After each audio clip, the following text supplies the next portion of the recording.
আসসালামু আলাইকুম দর্শক সকলকে, আমিও আসিম আর আমরা খায়ের ভাই ব্রাহ্মণবাড়িয়া আখার। আর এই যে বাইরে দেখতে পাইছি ভাই দাওয়াত দিছে, ঈদের দাওয়াত এমন খাইতাম আইছি। আর আইসি এমন এক জায়গায়, আহা আঙ্গুর বাগান, ভাইয়ের মালিকের বাগান, বিশাল বড় বাগান। এই যে আগে তো আঙ্গুর গাছ দেখাইছি, এরকম বাগান ঢুকতে পারি না বা দেখাইতে পারি না।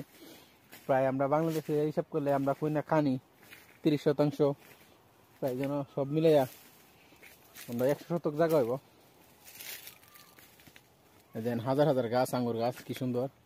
বা সিস্টেম কি দেন, পাইপ দিয়ে রাখছে, এই পাইপ দিয়া পানি দেয় গাছের মাথার সাথে, পাইপ দিয়ে রাখছে, নিচে কোনো নাই। দেন কিভাবে সব পাথর আর পাথর, এগুলো পাথর। এক ধরনের টাক আছে, টাক দিয়ে আলবাইয়া গাছ গুছ তুলালা।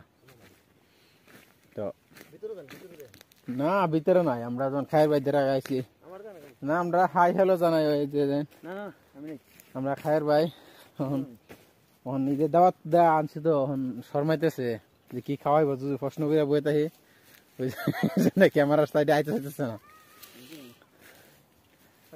আর পাহাড়ি এলাকা, পাহাড়ি অঞ্চল, মন জুড়াই যায় এই পাহাড়ি অঞ্চলে দেখলে। আর এই দেশের এত সৌন্দর্য, এই যে উপরে থাকে থাক সবকিছু আঙ্গুর আপেলের বাগান।